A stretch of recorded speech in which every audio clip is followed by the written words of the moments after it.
Hi everyone. So in this video, I'm going to talk about how I analyze an Amazon business. So I will try to wrap this up in 15 minutes and give you an overview of how I basically analyze Amazon businesses.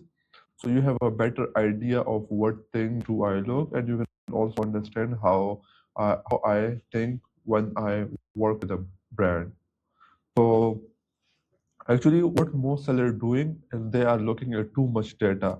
So Amazon Seller Central have a lot of data which is placed in different locations. So you need to uh, download reports, you have advertisement reports, you have business reports, you have a lot of data, but you need to pick the one which are most important for decision making and which are the drivers of a business. So we just need to look at the real problems. We need to look at the solution of those problems, and we don't need to work and with a lot of data. So just need to work at the most important data. Now, what I ignore versus what I check.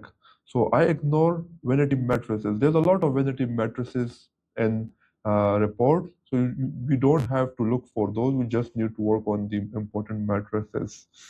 And I also, as I mentioned, I focus on decision driving data, and which gives me clarity. And by it I mean that clarity is more important than complexity. So we don't need to create complexity. We just need to look at the basic matrices, and we need to work on those matrices which are the decision drivers for the business. Then, what are those steps? So let me go through each one of those steps, and I'll give you an idea of how and what decisions I am looking on. So the most important and the first one is the revenue direction. So we need to think of where our revenue is going on, because revenue is dependent upon the number of orders and the product amount we sell. So which are the primary driver for the business. Of course, this is the most important one.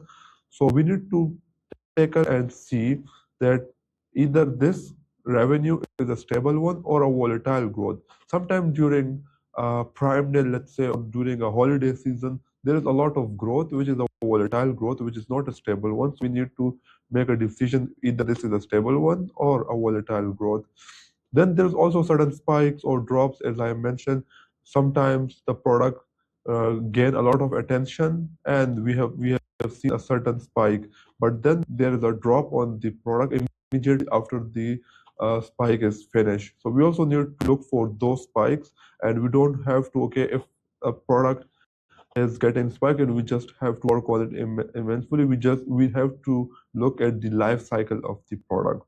Then it's also possible that the product is seasonal and does not have a structure growth. So also we need to consider those things in mind while we are working with the product. So we need to tackle it, either this is a seasonal growth or this is a structure changes that are being made.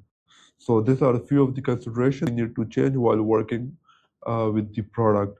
So revenue direction is the most important one, and we need to consider these three steps, that these are either stable or volatile growth, either these are certain spikes or drops, or this is a seasonal thing which is going on. So we need to consider those as well. Next one is the margin reality check, and this is also the most important one after revenue. Revenue come first, then we have the margins. We need to also look for the margins because these are the primary drivers for the business. If you are selling a lot but you don't have a margin, then the business is going to dust. It does not make any sense.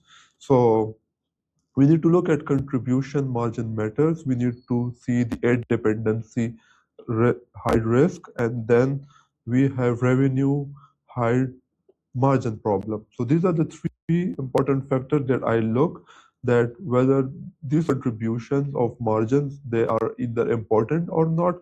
Let's say a product have 10% or 5% margin. So we cannot work on very low margins. We need to have at least 30 plus margin, which is good enough.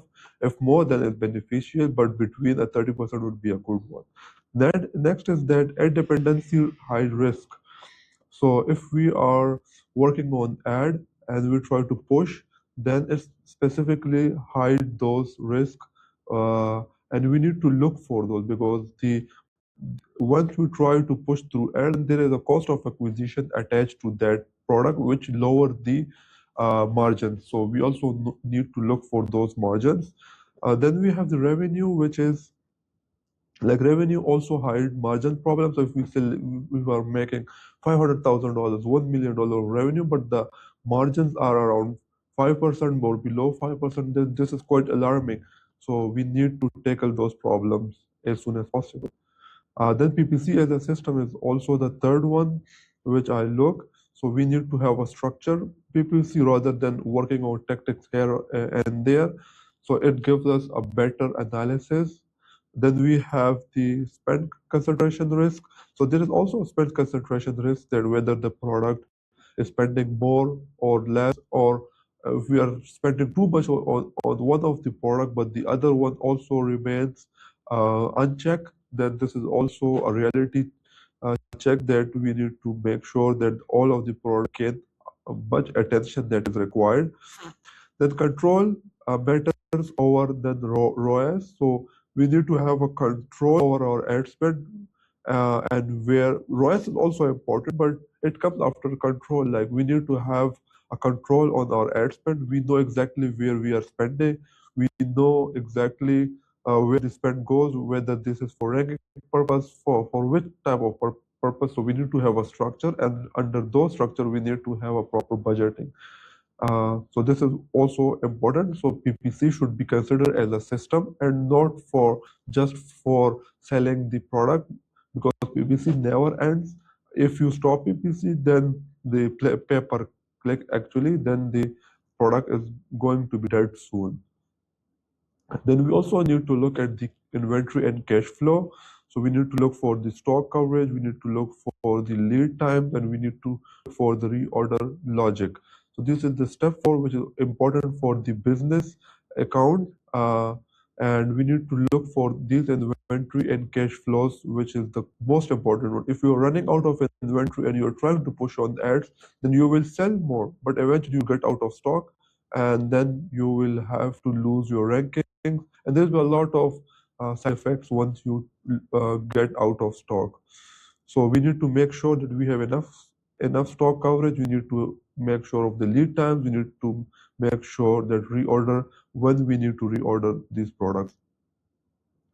Then we have the operations and revenue. So this is also the important one. We need to check for the review velocity. We need to check for the listing stability and operational frictions. So review velocity is important for the product. If you have more reviews and the review velocity is high, then there's a lot of trust in those products, and people are gonna buy. The customer basically, they're gonna buy a lot from us. Whereas if the velocity is low and we are getting low, we are getting high sales, but the velocity of the reviews is low, then it's also a problem, because we will have to strive more for the reviews, and we will have to compete with the market, and we need to make sure that we have enough reviews so we can compete on the market as well. Yeah, the listing stability is also important. It comes under the operation. The listing stability is much more important. We need to look for the title, images, bullet point, description, A plus content. All of those things needs to be in line, and this needs to be on top of the line. We need to make sure that we have the best possible graphics. We need to make sure we have done the SEO in the best optimal way. So these things are also need to check, and we need to make sure that this is done properly. Then we have the operational friction. There are a lot of operational friction going on. We can see that the things like sometimes category changes. So we need to make sure that we are on top of that. So we need to make sure that we don't have any operational frictions. We sometimes get our listing deranked or for no reason. We sometimes get listings being deleted for no reason. Sometimes it gets suppressed for no reason. So we have to make sure that we are on top of that, and we need to contact support as soon as possible. So most Amazon problems show up late. Inventory and system reveal them early. So most of the Amazon problems, like once you get out of stock or once you don't have a system, then eventually in the end you will analyze it. Oh, I come up with this problem. I have this problem now. So make sure that all of these problems are being highlighted and all of these problems have been sorted before you start working on the product. So this is main compulsory point. We need to make sure that the Amazon problem do not show up late because the competition will is on the roof and they will take those spots and you will have to thrive more for that. So we need to make sure that we have solved those problems immediately before arriving them. So this framework answers one question: can this business actually scale? So this is the one of the question that I wanted to address in this video, that if you want to scale on the uh, if you want to scale the business, then you need to make sure that you have all of these 5 steps being done properly, and you go through all of these 5 steps, and you know that my product or my brand is fulfilling all of these 5 steps. Then your business will grow eventually, and you can scale quite easy. So in the last, I would say that system first and decision second. So you need to make sure that you have proper systems in line. You are on top of these 5 steps. You know your revenue, you know your margins a lot well, and you need to make sure that all of these checks are being aligned. And then once you have those systems, then the decision become quite easy. You can easily decide on those steps, and it become quite easy for you to scale the brand. So this is it from this video. I hope you guys have learned a lot. If you have any questions, drop down in comment sections and I will answer all of those questions. And stay tuned for more upcoming videos, which is going to be much more detailed. Subscribe more for such videos, and I'll see you in the next video. Till then, bye.